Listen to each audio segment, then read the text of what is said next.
I still remember the exact moment my 8-year marriage ended. It wasn't in a courtroom. It wasn't because of a fight. It was a Tuesday night at 9:47 p.m. when I simply tried to hug my wife after a long day.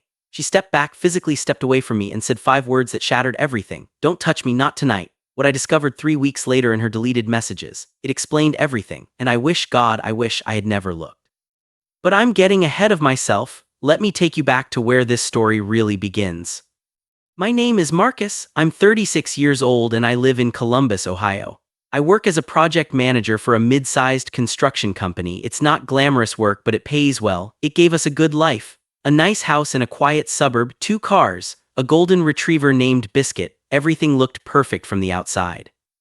I met Rachel at a friend's 4th of July barbecue back in 2014. She was 24 then, I was 26. She had this laugh that could fill an entire backyard, and when she smiled, her whole face lit up.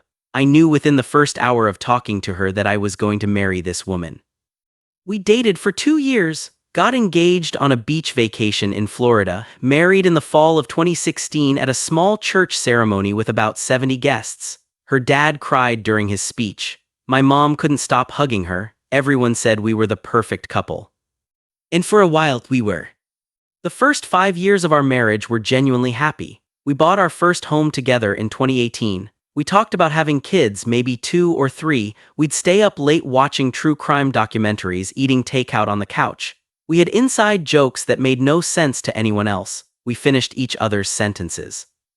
Rachel worked as a marketing coordinator for a healthcare company downtown. She was good at her job, really good. She got promoted twice in 3 years. I was proud of her. I told everyone who would listen how talented my wife was. But looking back now, I can see the cracks starting to form around year 6. Little things I ignored, little things I told myself didn't matter. She started going to the gym more often, which isn't a bad thing. I encouraged it. But the gym sessions went from 45 minutes to 2 hours. She bought new workout clothes almost every week. She started caring more about her appearance, which again I thought was great. I just didn't realize who she was trying to look good for. Then there were the late nights at work. "Big project coming up," she'd say. "Deadline pressure." I understood. My job had busy seasons too. I didn't question it. Why would I? This was my wife, the woman I'd spent 8 years building a life with. I trusted her completely. And that trust was my biggest mistake. The first real sign came in March of 2023. I came home early from work one Wednesday. The site got rained out, so they sent everyone home. I walked through the front door around 2 p.m. Rachel was supposed to be at work, but her car was in the driveway. I figured maybe she was sick, maybe she'd come home early too. I walked inside calling her name. No answer. The house was quiet except for Biscuit wagging his tail at me. Then I heard the shower running upstairs. I walked up thinking nothing of it, opened the bathroom door to say hi, and Rachel screamed. Not a playful scream, a genuine, startled, panicked scream, like I'd caught her doing something wrong.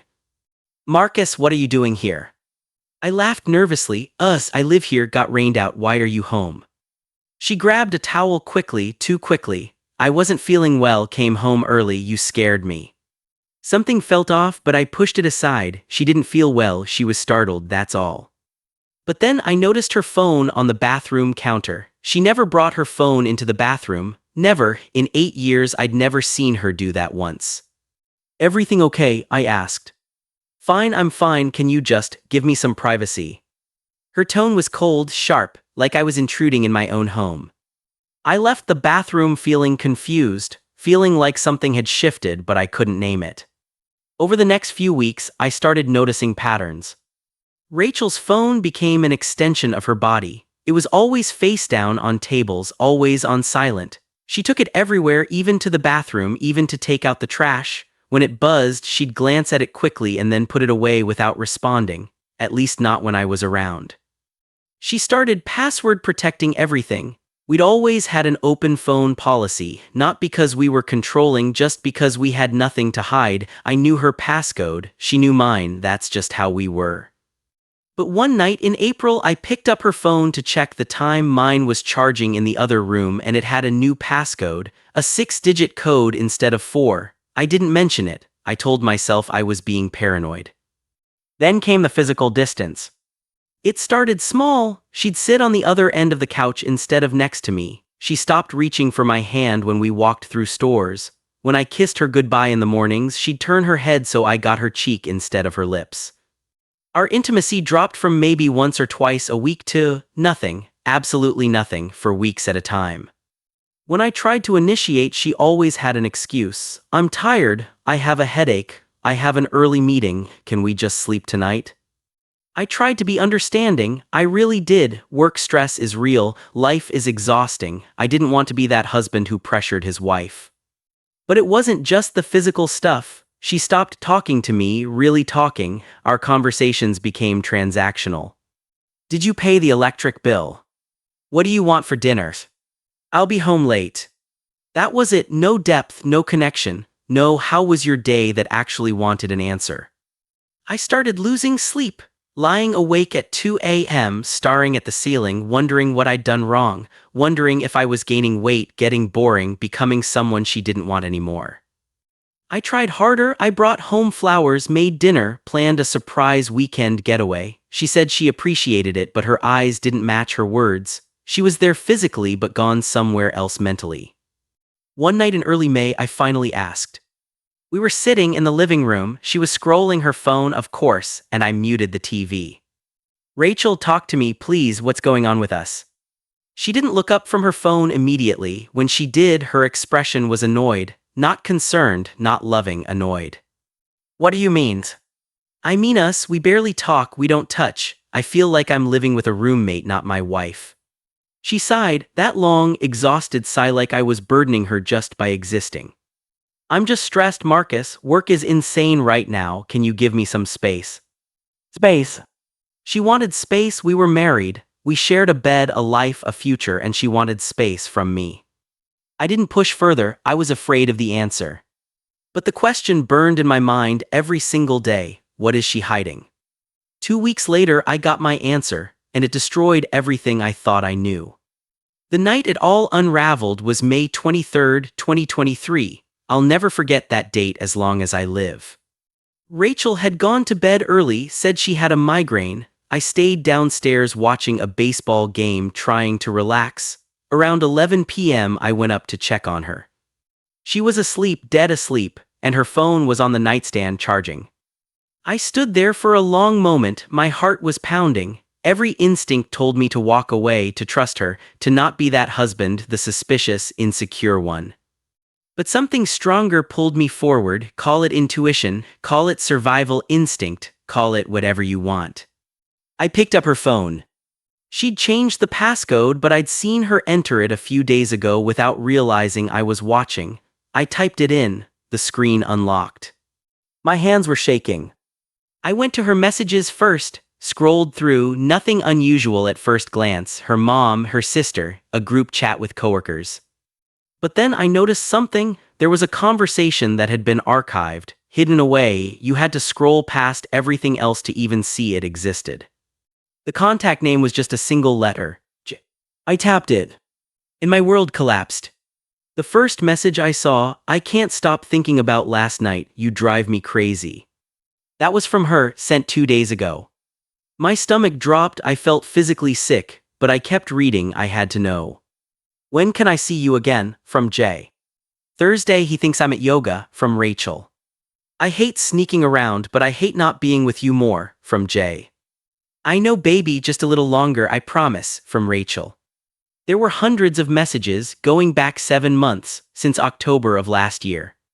They'd met at a marketing conference downtown. His name was Justin. He was 31, single, worked for a competing firm. They connected over drinks at the hotel bar. She told him she was unhappy in her marriage. He told her she deserved better. They'd been seeing each other every week since November. All those late nights at work, she was with him. The gym sessions that ran long, she was with him. The weekend conference in Cleveland that I dropped her off at the airport for. There was no conference. She spent 3 nights in a hotel room with him, 45 minutes away from our home. I scrolled through photos they'd sent each other, photos I can never unsee, words I can never unhear. She told him she loved him, told him she was going to leave me soon, told him I was boring and predictable and more like a roommate than a husband. I was the obstacle, the inconvenience standing between her and her new life. I sat on the floor of our bedroom in the dark while my wife slept peacefully 3 feet away. I cried without making a sound, tears just streaming down my face as everything I believed shattered into a million pieces. 8 years I gave this woman, and for 7 months she'd been living a double life, laughing with him about me, planning a future without me, using our marriage as a cover while she figured out her exit. I didn't sleep that night, I just sat there until the sun came up trying to figure out what to do next. When Rachel woke up, she stretched and smiled at me like nothing was wrong. "Morning, did you sleep okay?" I stared at her, this woman I thought I knew, this stranger in my bed. "Fine," I lied, "just fine." I went through the motions for the next 3 days, going to work, coming home, eating dinner across from her, watching her text him right in front of me, watching her lie to my face again and again.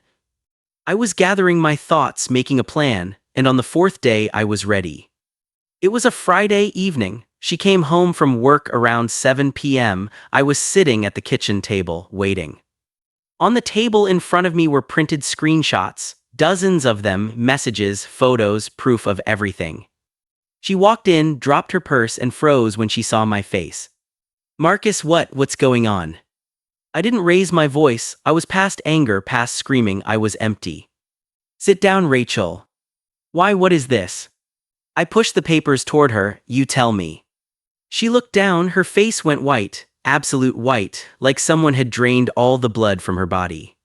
For a long moment, she didn't speak, just stared at those papers like they were written in a language she couldn't read.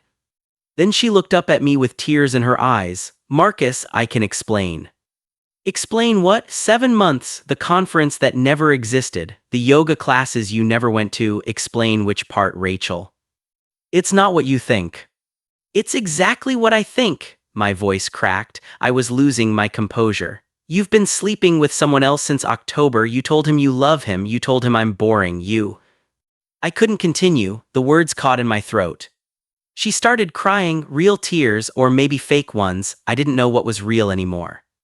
"I'm sorry," she whispered. "I'm so sorry. I never meant for this to happen." "But it did happen. You made it happen. Every day for 7 months you chose him over me, over us." She tried to reach for my hand. I pulled away. "Don't touch me," I said. The irony wasn't lost on me. "It was a mistake," she pleaded. "A horrible mistake. I got lost, I got confused, but I love you, Marcus, I do." I laughed. It was a bitter, broken laugh. "You love me? You call me your roommate to him. You say I'm predictable and boring. You plan to leave me soon. That's love to you?" She had no answer, just more tears, more "I'm sorry," more words that meant nothing. "I want you out of this house tonight," I said finally. "Stay with your sister, stay with him, I don't care, but you're not sleeping here." "Marcus, please. Get out." She packed a bag in silence, didn't argue anymore. Maybe she knew it was over, maybe she was relieved. Before she left, she stopped at the door, turned around. "For what it's worth, I never wanted to hurt you." I didn't respond, didn't look at her. When the door closed behind her, I sat in the kitchen alone. Biscuit came and laid his head on my lap like he knew. Animals always know. And I just sat there for hours, wondering how everything had gone so wrong. The next few weeks were the darkest of my entire life. I told my mom first. She cried, then she got angry, wanted to drive down immediately and give Rachel a piece of her mind. I told her not to. What would be the point? I told my best friend Derek, who I'd known since middle school. He showed up at my house that night with a six-pack and didn't leave until 3 a.m. He didn't say much, just sat with me. Sometimes that's all you need. The hardest call was to Rachel's parents. I'd known them for 9 years. Her dad had become like a second father to me. I debated whether to tell them the truth or let Rachel spin her own story. But I was done covering for her. I called her mom on a Sunday afternoon. "Marcus, what a surprise. How are you, honey?" "Linda, Rachel and I are getting a divorce. I thought you should hear it from me." The line went silent. What happened?" "She's been having an affair for 7 months, I found out last week." More silence, then Linda started to cry. "Oh, Marcus, I'm so sorry, I'm so sorry." Even then, even in my pain, I felt bad for her. This wasn't Linda's fault. She raised Rachel well. Sometimes people make their own terrible choices. I just wanted you to know, I said. I didn't want you hearing some twisted version. Thank you for telling us, and Marcus, you didn't deserve this. You're a good man. Those words broke me all over again. Meanwhile, Rachel tried everything to get me back. She sent texts every day, apologizing, begging, saying she'd ended things with Justin completely. She left voicemails where she'd sob for 5 minutes straight. I made a mistake. People make mistakes. Please give me a chance to fix this. Part of me, a small, stupid part, actually considered it. 8 years is a long time. We'd built so much together. Was I really ready to throw it all away over a mistake? But then I'd remember those messages. Boring, predictable, more like a roommate. She didn't make a mistake. She made a choice for 7 months every single day. I filed for divorce in mid-June. Ohio is a no-fault state, which means it doesn't matter who cheated. The assets get divided regardless. We had to sell the house, that beautiful home we'd bought together in 2018, the one where we'd planned to raise our kids, the one where I'd imagined growing old. I packed up 6 years of memories in cardboard boxes. Photo albums, wedding gifts, the ugly lamp her mom gave us that we joked about but never threw away. Biscuit came with me. That was non-negotiable. He'd always been more my dog anyway. I moved into a 1-bedroom apartment on the other side of Columbus. It was small, generic, nothing like a home, but it was mine, and it didn't smell like her perfume or hold ghosts of the life we used to have. The divorce was finalized in September 2023, 4 months from discovery to done. Rachel got half of our savings, about $42,000. She got her car, some furniture, her retirement accounts. I got Biscuit the remaining savings, and the rest of my life to figure out. A few weeks after the divorce was final, I found out through mutual friends that Rachel had moved in with Justin, less than a month after our marriage officially ended. She'd posted photos on social media, smiling, happy, like our marriage had never existed, like I was just some inconvenient chapter she'd finally closed. I'd be lying if I said it didn't gut me, seeing her smile like that, with him, living the life she'd apparently always wanted. But it also gave me clarity.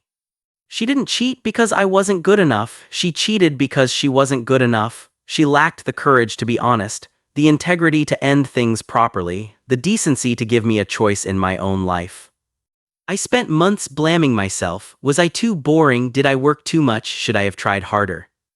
But here's what I finally realized: you can be the perfect spouse and a cheater will still cheat. It's not about you, it's about something broken inside them. The person I married wasn't the person Rachel became. Or maybe it was, maybe I just never saw who she really was. It's been over a year now since the divorce.